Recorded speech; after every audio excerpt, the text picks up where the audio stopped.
सर्वप्रथम जिन जिन महापुरुषों ने और महानायिकाओं ने हमारे आज़ादी के लिए, मान सम्मान के लिए त्याग, समर्पण और बलिदान दिया, ऐसे तमाम महापुरुषों को और महानायिकाओं को मैं प्रथम का अभिवादन करता हूँ। और आज स्पेशली हम जिनके स्मृति दिन पर उन्हें आदरांजलि अर्पित करने के लिए इकट्ठा हुए हैं, ऐसे गोंड साम्राज्य की वीरांगना रानी दुर्गावती, इनको मैं विनम्र अभिवादन करता हूँ। बहुत डिटेल में जानकारी आपको मिल गई है कि रानी दुर्गावती का जीवन संघर्ष क्या रहा। हमें जानते हैं कि रानी दुर्गावती जी को 40 साल की उम्र में है। उनका जन्म है 5 अक्टूबर 1524 और उनका स्मृति दिन है 24 जून 1564, यानी 40 साल की उनको उम्र मिली। उसमें से 15 साल उन्होंने जो 52 गढ़ थे मंडला के अंतर्गत, उन 52 गढ़ों का संचालन, यानी राजकाट जिसको हम कहते हैं, वो राजकाट हाथ में तलवार लेके उन्होंने चलाया। वो दौर तलवार का था, हथियारों का था। तो उन हथियारों का सही उपयोग हमारे एक महिला ने किया और आज हम देखते हैं कि वो वीरांगना निर्माण हुई, जिन्होंने 15 साल राजकाट संभाल कर आज हम उनकी 459वां स्मृति दिन मना रहे हैं। यानी इतने साल बीत गए फिर भी हम उनको आदर्श मानते हैं, उनसे प्रेरणाएँ लेते हैं। उसका कारण ये है कि उनका कार्य बहुत महान था और उन्होंने जो कार्य किया इसकी कीमत भी उनको चुकानी पड़ी, उनको बलिदान देना पड़ा। तो परिवर्तन अगर हम चाहते हैं, राजकाट करना चाहते हैं, हाथ में पावर लेना चाहते हैं, तो कीमत तो चुकानी पड़ेगी। अगर हम कीमत चुकाते हैं तो हमको कुछ मिलेगा। जैसे हमारे महापुरुषों ने जान की बाजी लगाई और हमें आज मान सम्मान मिला, नौकरी मिली। ये सब जो मान सम्मान है ये हमारे महापुरुषों के बदौलत हमें मिला है, हमारा कुछ भी योगदान नहीं है। अभी मेरा जन्म है 1982 का, मेरा जन्म है 1982 का, और मुझे क्या हक अधिकार चाहिए, मुझे कैसा मान सम्मान चाहिए, उसकी व्यवस्था 26 जनवरी 1950 को ही हो गई है। मुझे एजुकेशन मिलना चाहिए, मुझे नौकरी मिलनी चाहिए, मुझे प्रमोशन मिलना चाहिए, मुझे रिजर्वेशन इन पॉलिटिक्स मिलना चाहिए, प्रमोशन मिलना चाहिए, इंक्रीमेंट मिलना चाहिए। सब चीज़ें 26 जनवरी 1950 को मुझे मिली, जिसके लिए मैंने कुछ भी नहीं किया, जिसके लिए मैंने कुछ भी नहीं किया। तो किसने किया? ये सभी जो हमारे लिए जो हक अधिकार है या मान सम्मान का जीवन आज हम जी रहे हैं, उसके पीछे इन महापुरुषों का त्याग, समर्पण और बलिदान है। इन्होंने किया इसलिए हमको मिला। आज क्या परिस्थिति है मैं डिटेल में रानी दुर्गावती जी को नहीं बताऊंगा, तो पहले के वक्ताओं ने, काका जी ने बता दिया है। मैं इस वर्तमान में मैं बात करूंगा कि हमारे महापुरुषों ने त्याग, समर्पण, बलिदान किया, हमको हक अधिकार मिले। हमारे आने वाली जो नस्लें हैं, हमारी आने वाली जो जनरेशन है, उनको ये मान सम्मान मिले, हक अधिकार मिले, इसके लिए हम क्या कर रहे हैं? कुछ कर रहे हैं? महारानी दुर्गावती का जो राजकाट था वो सुजलाम सुफलाम था, सब प्रजा सुखी थी, संपन्न थी। लेकिन आज क्या है? आज हमारे बच्चों को एजुकेशन नहीं मिल रहा है, जो पैसे भरेगा उसको एजुकेशन मिलेगा। नौकरी खत्म हो गई है, प्राइवेटाइजेशन हो गया है, और जो नौकरियां हैं वो गवर्नमेंट सेक्टर में है, तो गवर्नमेंट सेक्टर बेच दिया गया, सभी चीज़ें बेच दी गई। तो नौकरी हमारे बच्चों के लिए नहीं है, एजुकेशन हमारे बच्चों के लिए नहीं है, प्रमोशन की बात ही छोड़ो, ये सब आज खत्म हो गया है। ऐसे में अगर हम रानी दुर्गावती को प्रेरणा मानते हैं तो हमें क्या करना चाहिए? जो राज सुजलाम था, गोंडवाना राज था, गठबंधन का राज था, उसको स्थापित करना पड़ेगा।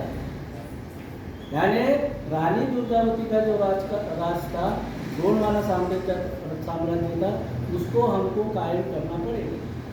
कैसे करेंगे? हम तो अभी लोकतंत्र में जी रहे हैं। अगर लोकतंत्र में हम हथियार उठाएंगे तो पुलिस दूसरे दिन आएंगे और जेल में डाल देंगे। तो लोकतंत्र में हथियार लेके आप आंदोलन नहीं कर सकते। लोकतंत्र में अगर आंदोलन करना है आपको तो कैसे करना पड़ेगा? संवैधानिक तरीके से करना पड़ेगा, शस्त्र नहीं चलाना पड़ेगा। तो लोकतंत्र में गोली नहीं गोली चलती है, तो बोली में वैसा दम होना चाहिए। बोली में अगर दम होगा तो आगे का जो शासक है वो डरेगा। तो ये बोली का दम लाने के लिए हमारे महापुरुषों की हमें जरूरत होती है, प्रेरणाओं की जरूरत होती है। आखिर उनको क्या मिला इतना करके? उनको तो कुछ नहीं मिला। हमारे क्रांति सूर्य बिरसा जी मुंडा को कुछ नहीं मिला, रानी दुर्गावती जी को कुछ नहीं मिला, बाबूराव सेठमाके जी को कुछ नहीं मिला, उनको कुछ नहीं मिला, लेकिन हमको मिला। तो लोकतंत्र में ये हासिल करने के लिए हमारे हक अधिकार संविधान में है मौजूद, लेकिन आज वर्तमान में वो सब चले गए हैं। तो हम जब तक संविधान का अमल करने के लिए इकट्ठा नहीं आएंगे, अपनी ताकत निर्माण नहीं करेंगे, तब तक कुछ होने वाला नहीं। तो आप कहेंगे, आप ऐसे कैसे कहते हैं? लोकसभा में हमारे 47 सांसद हैं, ऐसे कैसे आप बोल रहे हैं? महाराष्ट्र के विधानसभा में हमारे 25 विधायक है, एमएलए है, आप ऐसे कैसे बोल रहे हैं? तो शेयरिंग इन पावर तो हमारा है, लेकिन आप कैसे बोल रहे हैं कि सब चला रहे हैं? तो आज यूनिफॉर्म सिविल कोड आ गया है, जो ऐसा समझता है कि देश के जो नागरिक है वो सब समान होंगे, और हमको जो आदिवासियों को जो हक अधिकार मिले हैं उसका बेस क्या है? उसका बेस है हमारा कस्टमरी लॉ, यानी हमारे अलग रीति रिवाज, परंपरा, सभ्यता, भाषा, ये उसका आधार है। इसके आधार पे हमें अलग हक अधिकार मिले हैं। डॉक्टर बाबा साहब आम्बेडकर ने बाकी लोगों को, एससी है, ओबीसी है, माइनॉरिटी है, इनको जो बाबा साहब ने हक अधिकार दिए वो हक अधिकार ही दिए सिर्फ। लेकिन आदिवासी ऐसा समुदाय है जिसको स्पेशल राइट दिए हैं, स्पेशल राइट दिए हैं जो किसी को नहीं दिए। यानी इस देश का जो शासक है या इस देश की जो सरकार है वो भी हमारे हक अधिकार नहीं छीन सकती। इतना पावर या इतने अधिकार संविधान ने हमें दिए हैं, लेकिन आज सब चला गया है। तो कहने का मतलब ये है कि हमारे सांसद है, विधायक है, फिर भी हमारे विरोध में कानून बने। अभी एक कॉमन सिविल कोड उसी का ही नतीजा है। ये जब बनेगा तो हमारे जो स्पेशल राइट है ये खत्म होंगे। कितने स्पेशल राइट है? 2 ही बताता हूँ, ज़्यादा नहीं बताऊँगा। एक है अनुसूची 5 जो हमको राइट टू गवर्नेंस का अधिकार देती है, यानी प्रशासन चलाने का अधिकार। रानी दुर्गावती ने जैसे प्रशासन चलाया और खुद को सिद्ध कर दिया, वैसे प्रशासन चलाने का अधिकार हमको मिला है 26 जनवरी 1950 में। अभी 75 साल हो गए, उसकी चर्चा ही नहीं है, मालूम भी नहीं।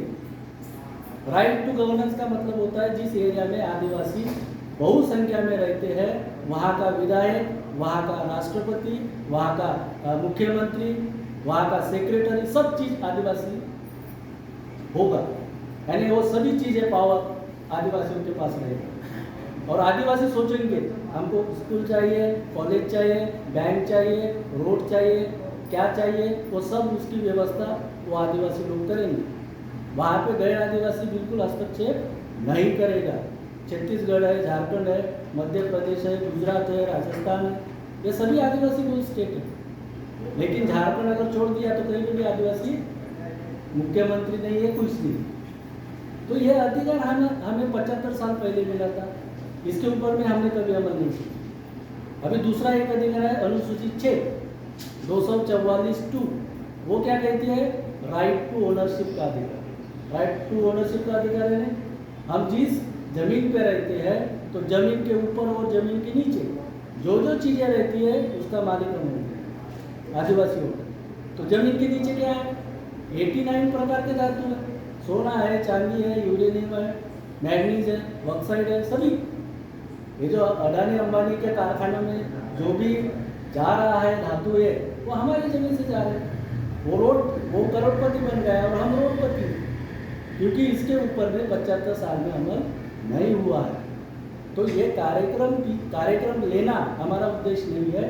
कार्यक्रम के पीछे एक उद्देश्य है, वो उद्देश्य यह है कि हम लोगों ने पूरे भारत में इकट्ठा आना है, क्योंकि भयानक परिस्थिति चल रही है, सभी चीज़ें हमारे हाथ से निकल गई है, आने वाले जनरेशन के लिए कुछ भी नहीं बचा है। किसान रास्ते पे है, कर्मचारी रास्ते पे है, सभी लोग रास्ते पे हैं, छात्र रास्ते पे है। अभी मणिपुर जल रहा है, 70 दिन हो गए, 70 दिनों से मणिपुर जल रहा है। वहाँ के हमारे आदिवासी जंगलों में पलायन कर चुके हैं, वहाँ शरणागत है। 60-70 हज़ार हमारे आदिवासी उनके बस्तियों से, उनके घरों से बेदखल कर दिए गए।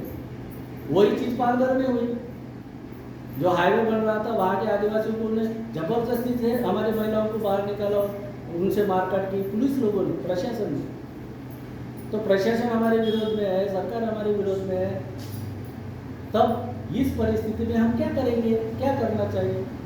तो रानी दुर्गावती ने उस समय जो तलवार उठाई थी, तो हमें कलम उठाने की ज़रूरत है। आज कलम उठाकर अगर हम इकट्ठा आते, पूरे भारत के लोग इकट्ठा आते हैं, तो इसके ऊपर में इसको हम बैन लगा सकते हैं, उसको स्टॉप कर सकते हैं। NRC, CAA ये जो कानून था नागरिकता देने का, ये हमारे विरोध में था। वो 50 के पहले का पूरा डाटा मांगने वाले थे, हमारे किसी आदिवासियों के साथ पास में नहीं है। उस जमाने लिखाई पढ़ाई नहीं थी, अंग्रेजों ने जितना डाटा कलेक्ट किया उतना ही है। तो अगर वो CAA लागू होता तो हमारे लोग नागरिकता से वंचित हो जाते। नागरिकता से वंचित होना मतलब वो नागरिक होता, लेकिन कहाँ का? पाकिस्तान, कहाँ का? श्रीलंका का, भारत का नहीं। तो इसके विरोध में हमने भारत बंद किया 19 जनवरी 2020 को। तो अभी भी वो कचरे के डिब्बे में वो कानून पड़ा हुआ है। एट्रॉसिटी एक्ट चेंज करने की जरूरत की गई, उसके विरोध में भी हम रास्ते में उतरे। वो भी जो उसके जो ये थे क्राइटेरियाज थे, वो एज इट इज रखना पड़ा। तो ये चीज़ें पूरे भारत में चल रही है हमारे विरोध में। तो हम चाहते हैं कि हम लोग इकट्ठा आना चाहिए पूरे भारत में। मैं राष्ट्रीय आदिवासी कर्मचारी संघ का स्टेट का प्रेसिडेंट हूँ। मैं कर्मचारी हूँ, लेकिन कर्मचारियों के लिए काम नहीं करता।